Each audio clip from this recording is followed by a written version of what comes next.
एक और आप कहते हैं कि भैया गौरक्षा के नाम पे 2 युवकों को मार दिया गया।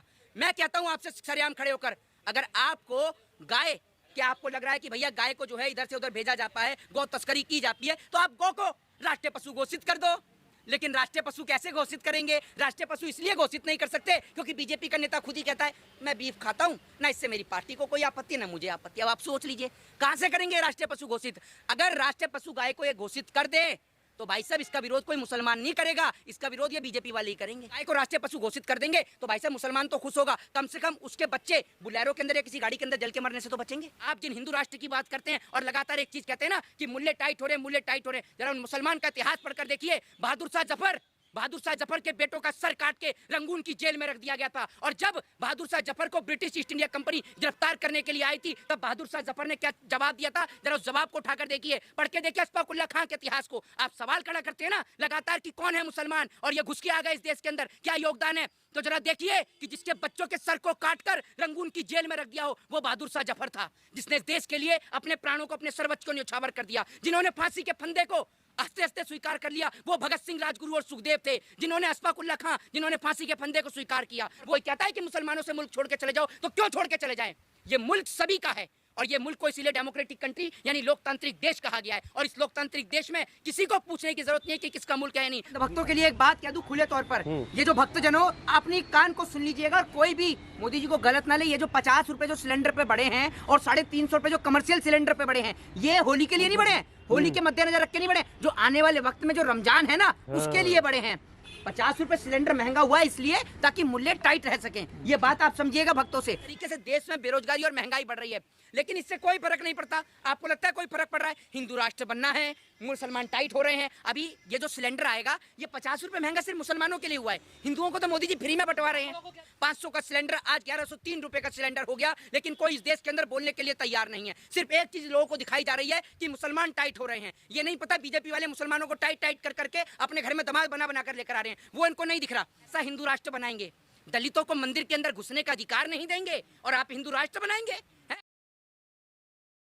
मोहित जी, आज 50 रुपए गैस सिलेंडर पर फिर बढ़े, क्या कहना चाहते हैं? देखिए, सबसे पहली बात तो अंधभक्तों के लिए एक बात कह दूं खुले तौर पर, ये जो भक्तजनों अपनी कान को सुन लीजिएगा और कोई भी मोदी जी को गलत ना ले। ये जो 50 रुपए जो सिलेंडर पे बढ़े हैं और 350 रुपए जो कमर्शियल सिलेंडर पे बढ़े हैं, ये होली के लिए नहीं बढ़े हैं, होली के मद्देनजर रख के नहीं बढ़े, जो आने वाले वक्त में जो रमजान है ना उसके लिए बढ़े हैं।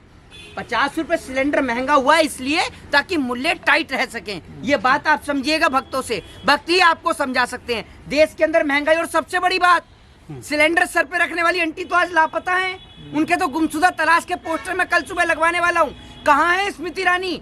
जो सिलेंडर के जब पैसे बढ़ जाते थे, 500 रुपए का सिलेंडर इनको बहुत महंगा लगता था, लेकिन आज इस देश के लोगों को कोई महंगाई से कोई फर्क नहीं पड़ता। और मोदी जी का भाषण भूल गए आप? मोदी जी क्या बोलते थे?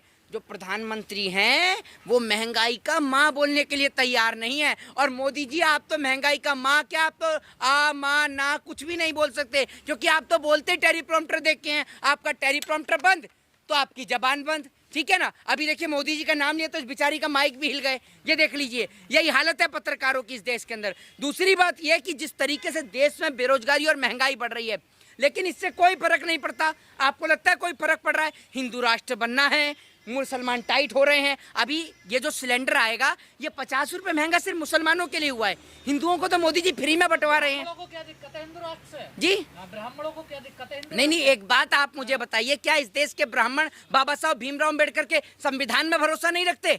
आप मुझे एक बात बताइए, क्या देश के संविधान निर्माता बाबा साहब भीमराव अम्बेडकर ने संविधान सिर्फ एक व्यक्ति के लिए बनाया था? उन्होंने तो सभी के लिए संविधान बनाया था। और इस संविधान में जितना अधिकार उन्होंने ब्राह्मणों को दिया, उतना शूद्र को भी दिया, वैश्य को भी दिया, क्षत्रियों को भी दिया है, सबको एक समान अधिकार दिए हैं। तो हम लोग, चाहे ब्राह्मण हो, चाहे शूद्र हो, चाहे वैश्य हो, चाहे क्षत्रिय हो, हम सब लोग तो इस देश को संविधान से चलाना चाहते हैं। आप नहीं चाहते हिंदू राष्ट्र? नहीं, क्यों चाहते हैं? हम तो नहीं चाहते। इस देश के अंदर, अगर आप एक बात मुझे बताइए, इस देश के अंदर कोई व्यक्ति आज कह रहा है कि हिंदू राष्ट्र के लिए, कल को कोई कहेगा मुसलमान राष्ट्र के लिए, कोई कहेगा सिख राष्ट्र के लिए, कोई कहेगा ईसाई राष्ट्र के लिए, पूरे देश का बंटवारा कर देंगे आप तो ऐसे ही। आप तो पूरे देश का बंटवारा कर देंगे। दूसरी बात ये है कि 24 घंटे कौवे की तरह काएं काएं काएं काएं करने वाला नहीं। एक मिनट अंजना जी, एक मिनट अंजना जी, नहीं आप इन्हें चुप करा दीजिए। मोदी जी पूरे देश के प्रधानमंत्री, नहीं अंजना जी आप इन्हें समझा दीजिए, इन्हें समझा दीजिए। हाँ, वो बेचारा आज सुबह से लापता है। मुझे तो लग रहा है आज वो अस्पताल पहुंच गया होगा इलाज पिलाज करने के लिए, क्योंकि ओएमजीसी में डायरेक्टर भी है, क्या पता ओएमजीसी में पहुंच गया हो। वो आज सुबह से ही लापता है, टीवी पे ही नहीं दिख रहा। 50 रुपए सिलेंडर पे क्या महंगे हुए, सिलेंडर वाली आंटी भी गायब हैं और इधर आपका ये अंजना जी वाला भी गायब है। दोनों के दोनों गायब हैं। टीवी चैनल वालों को ऐसा सुध खोदी, लेकिन टीवी चैनल वालों पे कंटेंट बहुत है। टीवी चैनल वालों के पास इतना कंटेंट है, और मोदी जी के पास तो समय ही समय है।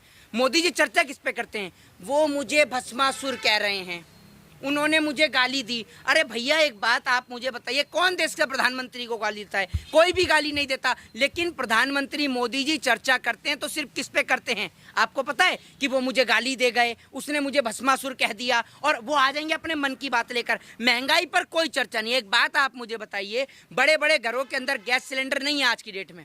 बड़े बड़े घरों के अंदर जो है वो पाइपलाइन लग गई है गैस की। ये जो सिलेंडर है ये आज गरीब घर के अंदर है। आपने गरीब घर के अंदर पहले तो आपने दिन प्रतिदिन सिलेंडर को महंगा किया। 500 का सिलेंडर आज 1103 रुपए का सिलेंडर हो गया, लेकिन कोई इस देश के अंदर बोलने के लिए तैयार नहीं है। सिर्फ एक चीज लोगों को दिखाई जा रही है कि मुसलमान टाइट हो रहे हैं। ये नहीं पता बीजेपी वाले मुसलमानों को टाइट कर करके अपने घर में दमाद बना कर लेकर आ रहे हैं, वो इनको नहीं दिख रहा। इनसे कोई पूछे कि जिस आप हिंदू राष्ट्र की मांग करते हैं, जिसमें आप हिंदू राष्ट्र के लिए बोलते हैं, और आप जो कहते हैं कि मुसलमान टाइट हो रहे हैं, जरा ये तो बताइए कि शाहनवाज हुसैन कौन सी पार्टी का नेता है? जरा ये बताइए। मुख्तार अब्बास नकवी कौन सी पार्टी का नेता है? जरा ये तो बताइए। तो ये भी पता चला धीरेन्द्र शास्त्री के जीजा भी मुसलमान बताइए, बताओ बताइए। नई खबरें निकल कर आ रही हैं। और ये देखिए, घर में नहीं खाने को चलिए अम्मा बुनाने को, ये वाला हिसाब हो रहा है। अपना पता नहीं है। नहीं ये तो हिंदू राष्ट्र बनाने में, वही तो कह रहा हूँ। पहले जाके अपने पता करो भैया, जीजाओं को पता करो कि कौन कहाँ है, उसके बाद आप बात करना। दूसरी बात ये, कैसा हिंदू राष्ट्र बनाएंगे? दलितों को मंदिर के अंदर घुसने का अधिकार नहीं देंगे और आप हिंदू राष्ट्र बनाएंगे? हैं? आप इस देश के अंदर जब चुनाव आता है तो आप कहते हो कि दलितों को अधिकार मिलेगा, सब हिंदू हैं, सब फिर चिल्लाते हैं। कुछ लोग इस देश के अंदर निकल के आते हैं, प्रकट हो के आते हैं कि सीने से बड़ी छाती नहीं होती, और हिंदू से बड़ी कोई धर्म से बड़ी कोई जाति नहीं होती। और जैसे ही चुनाव खत्म, उसके बाद फिर यही कि भैया मैं ब्राह्मण, मैं शूद्र, मैं वैश्य, मैं क्षत्रिय। अरे आपका ब्राह्मण, आपका शूद्र, आपका वैश्य, आपका क्षत्रियपना तब कहाँ चला गया था जब अंग्रेजों ने आपको गुलाम बनाया था, बिठाल दिया था।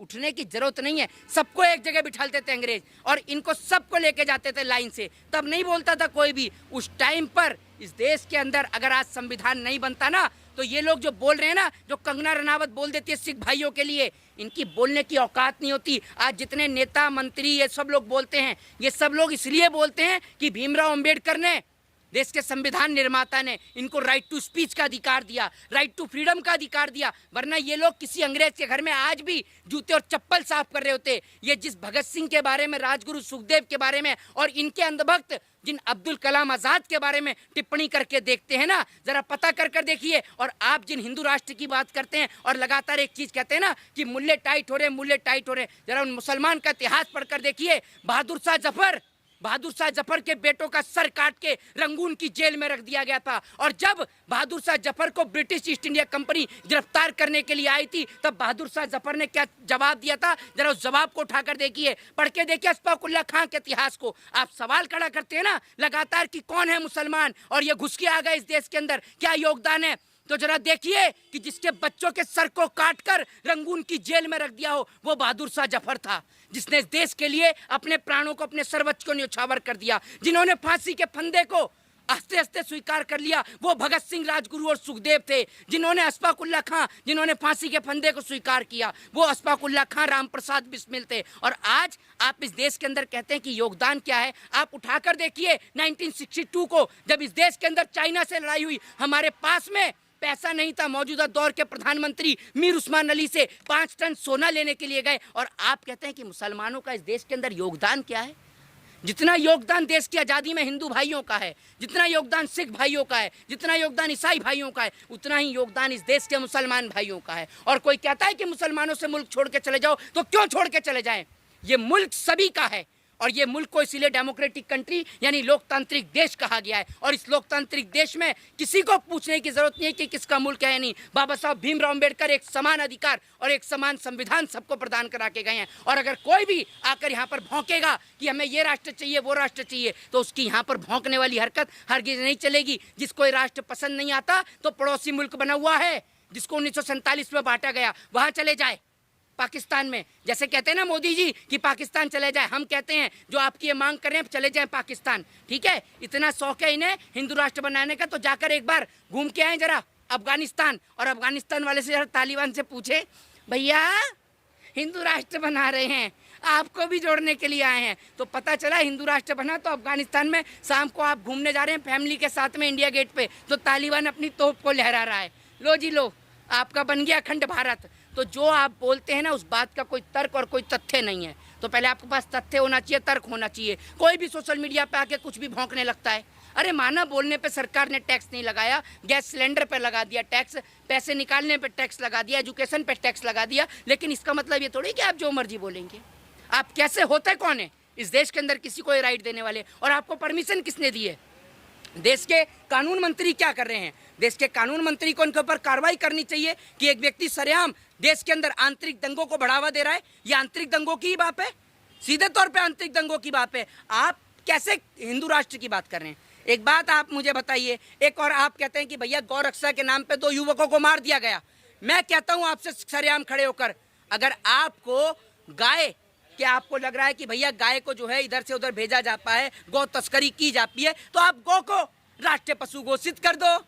लेकिन राष्ट्रीय पशु कैसे घोषित करेंगे? राष्ट्रीय पशु इसलिए घोषित नहीं कर सकते क्योंकि बीजेपी का नेता खुद ही कहता है मैं बीफ खाता हूँ, ना इससे मेरी पार्टी को कोई आपत्ति ना मुझे आपत्ति। अब आप सोच लीजिए कहाँ से करेंगे राष्ट्रीय पशु घोषित?